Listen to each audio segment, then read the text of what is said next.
Hey, it's Craig. I just wanted to let you know that you can listen to Canadian History X early and ad-free on Amazon Music, included with Prime. Hey everyone, Craig Baird here. Before I begin today's story, I want to take a moment and ask that you check me out on Patreon at www.patreon.com/CanadaEHX. There are several tiers with great benefits, from ad-free content to t-shirts and other cool stuff. And if you're a fan of Canadian History X, make sure you check out my other shows, From John to Justin and Canada, A Yearly Journey. And don't forget, you can also donate directly to the show at www.canadaehx.com. It helps keep this show going. All right, on with the show. Before I get to the episode, I want to mention that in March, I'm hitting 3 years since I started podcasting full-time. And I want to do a Q&A episode, so I'll answer questions about Canadian history, about myself. Just email craig@canadaehx.com. On a warm Tuesday in the summer of 1988, Canadians went to work expecting it to be a regular day. Little did they know that the day would bring a shockwave across the nation and forever change our national sport. On August 9th, the front page of the Edmonton Journal covered the uprising in Myanmar as students there led a nationwide protest against a one-party regime. The first night game of Wrigley Field in Chicago was splashed on the sports page, and the birth of Princess Beatrice, the newest grandchild of Queen Elizabeth II, rounded out the day's news. By the next morning, one story would dominate those pages. And it all started with an announcement at the Molson Brewery in downtown Edmonton. As news crews assembled, a man with short hair and a striped shirt walked in. In Edmonton, he was nothing short of a living legend and a hero, because he put the city on the map and brought more glory than many could have ever expected.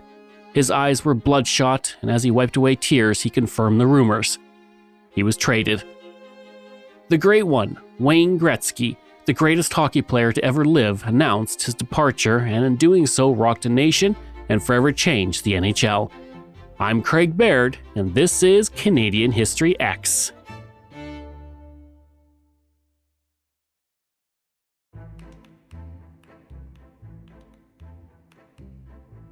Edmonton was a great place to live if you were a sports fan in the late 1980s. The city's CFL team, now called the Edmonton Elks, had won 5 straight Grey Cups from 1978 to 1982 and another in 1987. Then there were the Edmonton Oilers. Originally, the team was part of the World Hockey Association, a rival league to the NHL, that is, until 1979 when they joined the NHL alongside the Quebec Nordiques, Hartford Whalers, and Winnipeg Jets. When the team joined the NHL, there was a young player named Wayne Gretzky in the roster. The Edmonton Oilers and Gretzky would go on to reshape the game by winning 4 Stanley Cups in 1984, 1985, 1987, and 1988. Visitors to Edmonton were greeted with the slogan, City of Champions. As for Gretzky, he won 8 consecutive Hart trophies for league MVP from 1980 to 1987, 7 consecutive Art Ross trophies as the league's leading scorer, along with 2 Conn Smythe trophies for playoff MVP.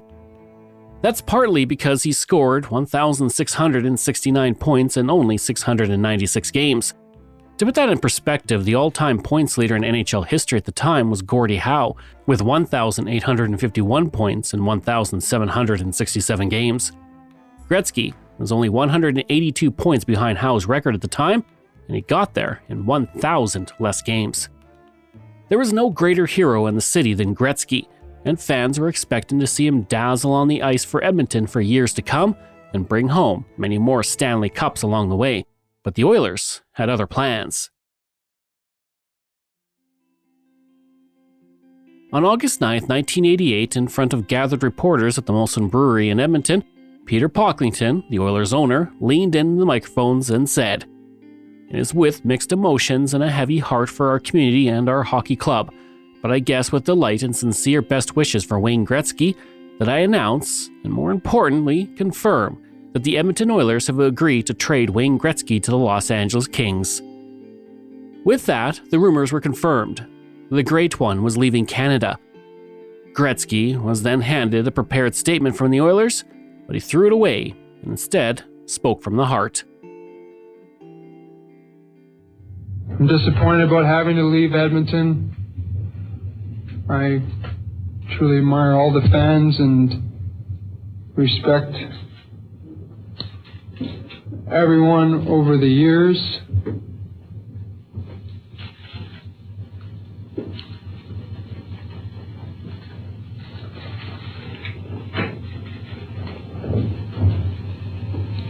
But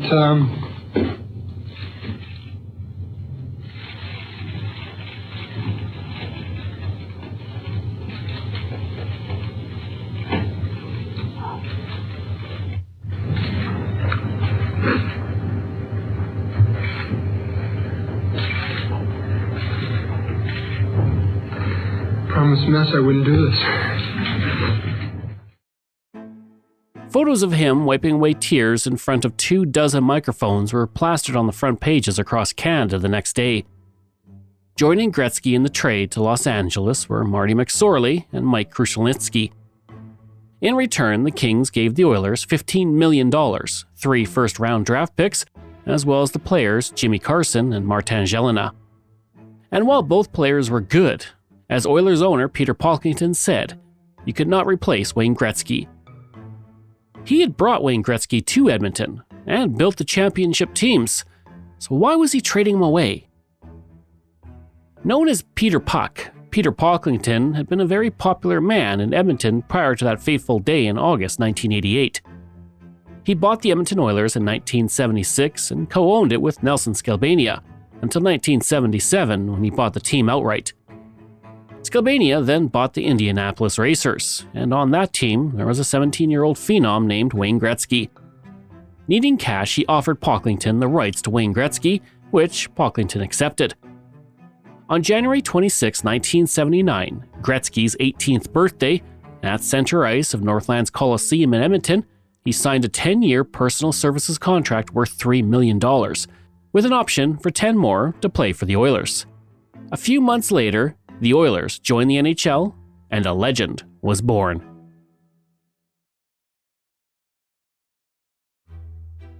After the Oilers won their 4th Stanley Cup in 1988, Pocklington began to think about a clause in the contract that stated Gretzky could become an unrestricted free agent at the age of 31.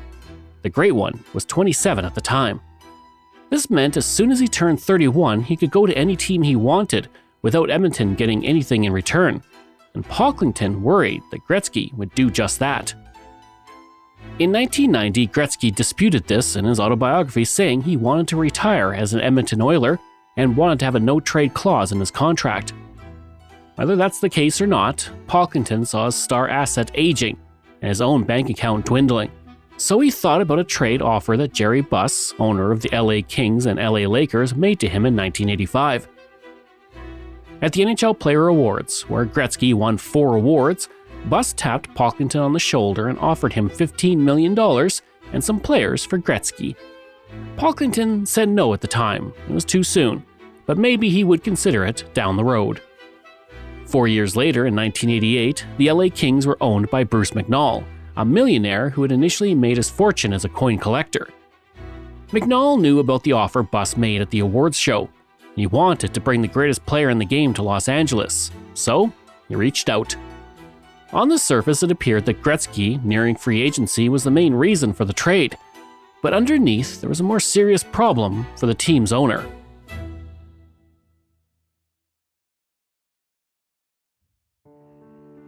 Throughout the 1970s, Pocklington built up a business empire thanks to an oil boom. He had massive real estate holdings in Alberta and Ontario, and owned several companies including Fidelity Trust, Palm Dairies, Canberra Foods, Greenacre Farms, Gainers, and Magic Pantry. But then the economy took a hit in the early 1980s. Prime interest rates rose to 18.5% and oil prices sagged. Finally, the collapse of the real estate market due to the declining property values took down Fidelity Trust. On top of that, in the mid-1980s, his company, Gainers, a beef and pork packaging company, went through a labor dispute that lasted 6 months. Pocklington brought in strikebreakers to keep the plant operating during the strike, which was widely criticized by Canada's labor community. Eventually, he agreed to settle the strike and rehire the workers. The Alberta government helped this along with a $55 million loan at 10.5% interest. But the debt servicing cost crippled the company as it drowned in debt. Eventually, the company was sold for 1/20th of what Pocklington paid for it. So, Pocklington needed money, fast, and he had the greatest hockey player in the world in his back pocket. Enter Bruce McNall. Now, before going any further, there are different accounts of what happened, so we'll never know for sure. Pocklington said the trade was a sound financial decision he made for the good of the Edmonton Oilers. In his words, Gretzky was a depreciating asset that would lose value over time. Selling him at the height of his career would reap the largest reward for the team and help keep the Oilers viable in a small market in the NHL.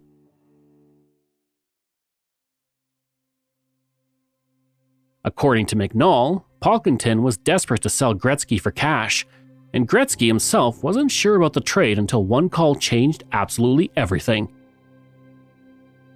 Gretzky was in McNall's office when Pocklington called. He put him on speaker, and not knowing Gretzky was there, Pocklington said Gretzky was not good for Edmonton anymore.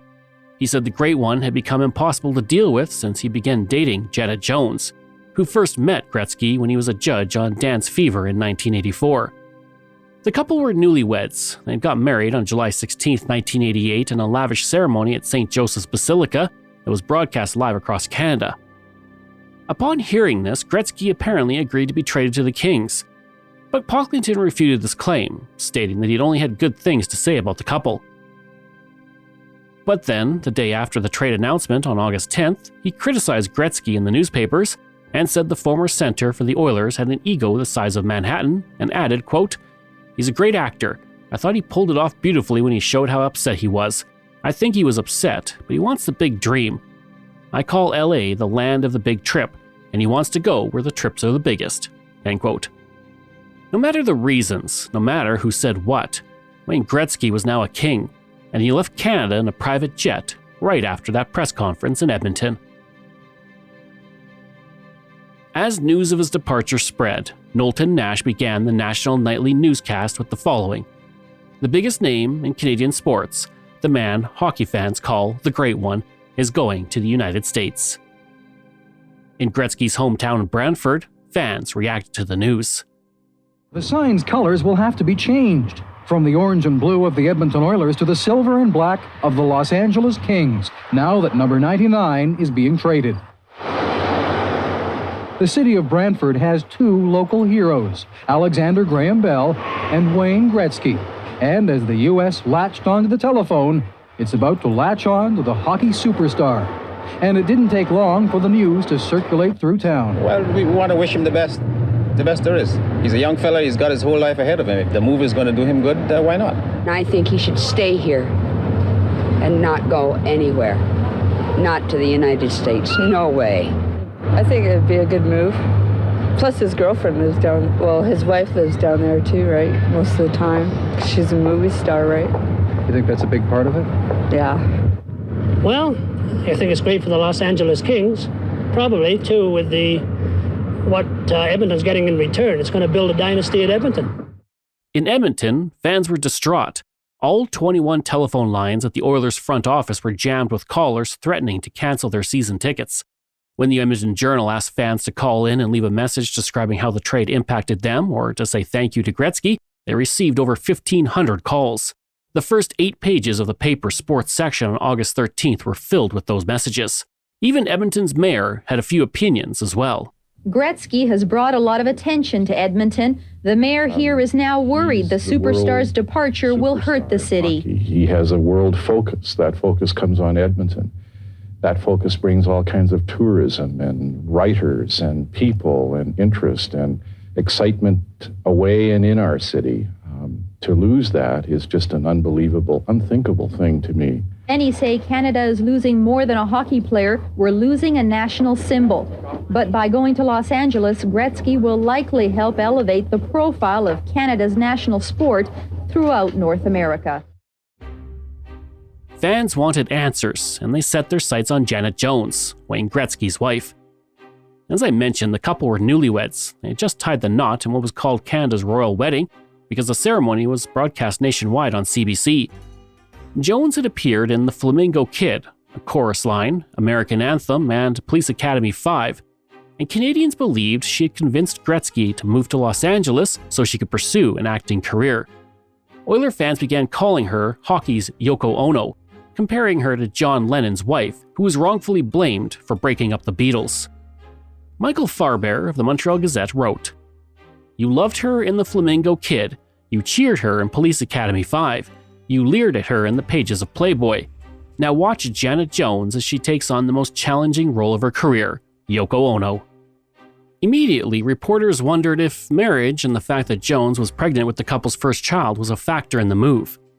Fans in Edmonton openly criticized her on the news. Joy McKenna, a citizen of Edmonton, was interviewed in downtown Edmonton and said, "It would be interesting to know whose initiative it was. Ask him who wears the pants in the family." Gretzky immediately denied it and said if we were going to raise a family, she would have had just as much fun raising it in Edmonton. The couple went on to have 5 children, and Jones has even said she would not have allowed herself to become, in her words, barefoot and pregnant for the next 8 years if she were intent on pursuing her own career. It was later revealed that Jones, knowing that Gretzky was being shopped, wanted him to look at Detroit so she could be closer to her family in St. Louis. Detroit was also where Gretzky's idol, Gordie Howe, had played for most of his career. And while fans were intent on blaming Jones, no one received more hate than Peter Pocklington. They burned him in effigy in Edmonton, and many local companies refused to support his businesses. Maxwell Taylor's restaurants in Edmonton announced no food products from any of Pocklington's companies would be used to prepare food for about 2,400 customers per day. Local businessman Dean Campbell took out a half-page advertisement in the newspaper that was titled "People Against Pocklington." In it, he called for the boycott of the first Oilers home game. Several people also called the Edmonton Journal asking for a list of the companies Pocklington owned so they could boycott them. But it wasn't just Edmonton that was outraged by the trade. The debate over Gretzky made it all the way into the House of Commons. Nelson Rees, the NDP House leader in the House of Commons, put forward the idea that the government blocked the trade based on the importance of Gretzky to Canada. He wanted Gretzky to be labeled as a national treasure, but this wasn't as outlandish as it sounds. After the 1958 World Cup, when European soccer teams began to pursue Pelé, widely regarded as the greatest soccer player ever, Brazil's government declared him to be a national treasure and effectively blocked Pelé from playing anywhere outside of Brazil. Rees stated, "Wayne Gretzky is a national symbol like the Beaver, Pierre Berton, and Harold Ballard. How can we allow the sale of our national symbols?" Not surprisingly, nothing came from the idea.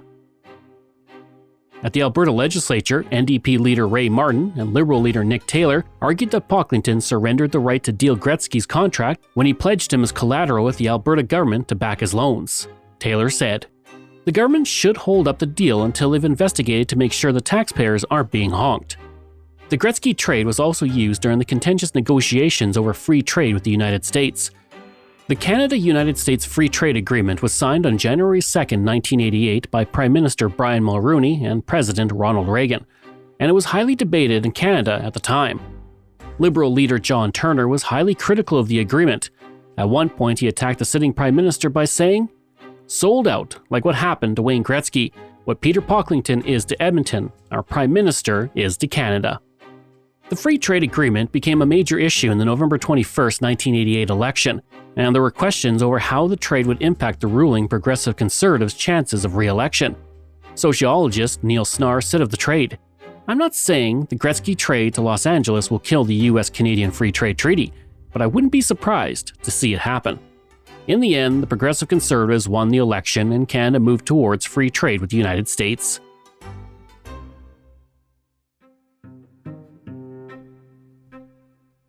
When Gretzky returned to Edmonton for his first game against the Oilers as a King on October 19, 1988, the sold-out crowd gave him a 4-minute standing ovation. They cheered during his first shift, his first touch of the puck, for his 2 assists, and when Oilers captain Mark Messier body-checked him into the boards.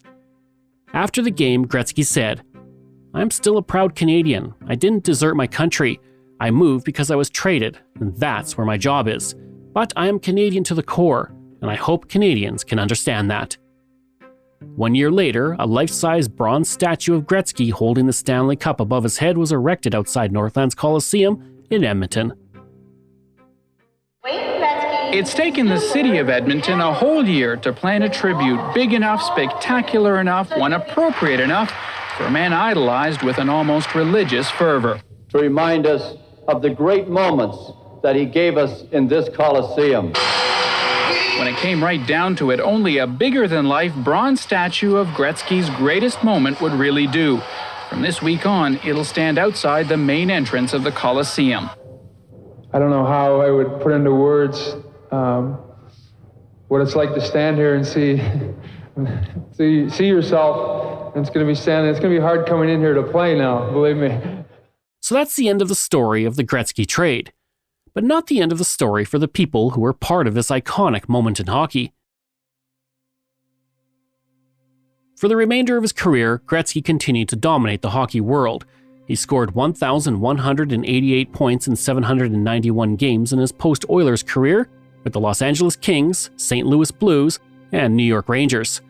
But his award-winning days seemed to be behind him. He almost won another Stanley Cup in 1993, but lost to the Montreal Canadiens in the final in what remains Canada's last Stanley Cup victory to this day. When he retired in 1999, he held 61 records, and his iconic number 99 was retired across the NHL. He was immediately inducted into the Hockey Hall of Fame and remains seen as the greatest hockey player to ever lace up skates. As for the other players who went to Los Angeles with him, they had various levels of success. Marty McSorley recorded 295 points in his post-Oilers career with Los Angeles, Pittsburgh, New York, San Jose, and Boston. He even came back to the Oilers in the 1998-99 season for 46 games.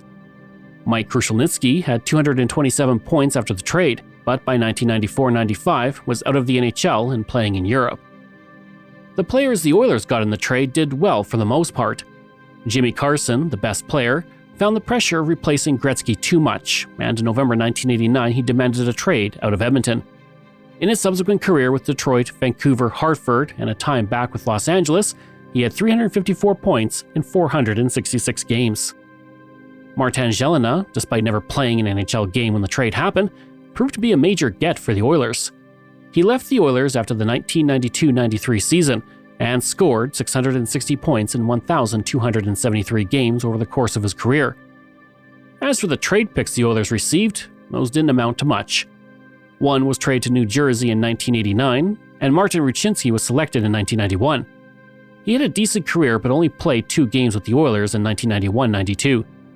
The other pick for the 1993 NHL draft didn't pan out as Nick Starduhar played only 2 games for the Oilers in the 1995-96 season. As for the team, well, they fared okay.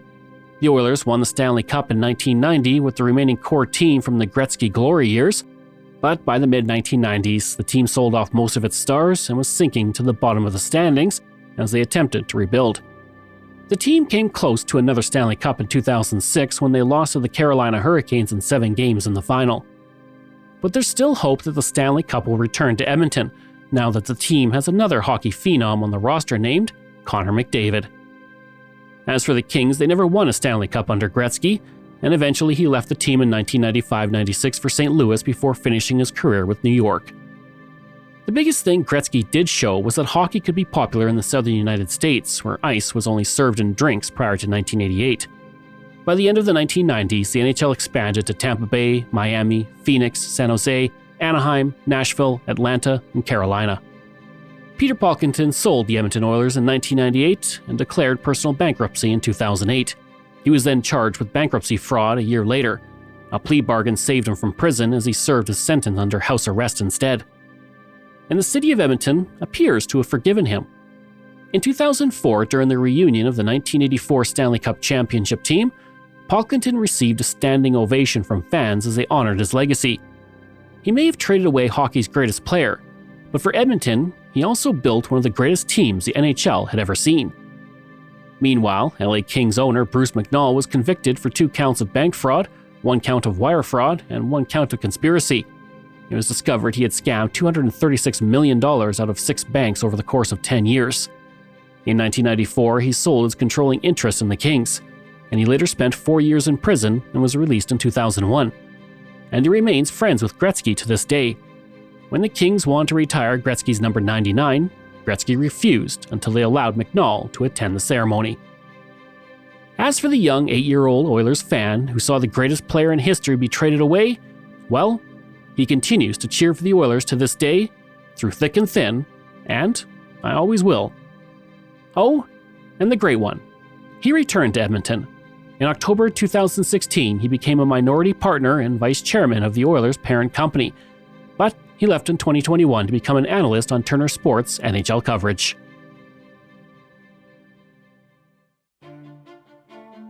Thank you for joining me this week on Canadian History X. Information from CBC, Edmonton Journal, NHL.com, A King's Ransom, Ottawa Citizen, Sportsnet.ca, Oilers Nation, Owen Sound Sun-Times, Vancouver Sun, and the Kingston Whig Standard. This show is researched, produced, and written by me, Craig Baird, with the help of Dila Velasquez. Audio production and design by Rosalind Kufor. If this is your first time listening and you like what you heard, please take a moment and give us a 5-star review to help other people find these amazing stories. And there are so many for you to sink your teeth into. If you enjoy this podcast, then please check out my other podcasts, From John to Justin, Canada, A Yearly Journey, Pucks and Cups, and Canada's Great War. We love hearing from you, so if you have a show topic you want me to cover, email me at craig@canadaehx.com, or stop by my website and social media. I'll include all of those in my show notes. Until next time, I'm Craig Baird, and this is Canadian History X.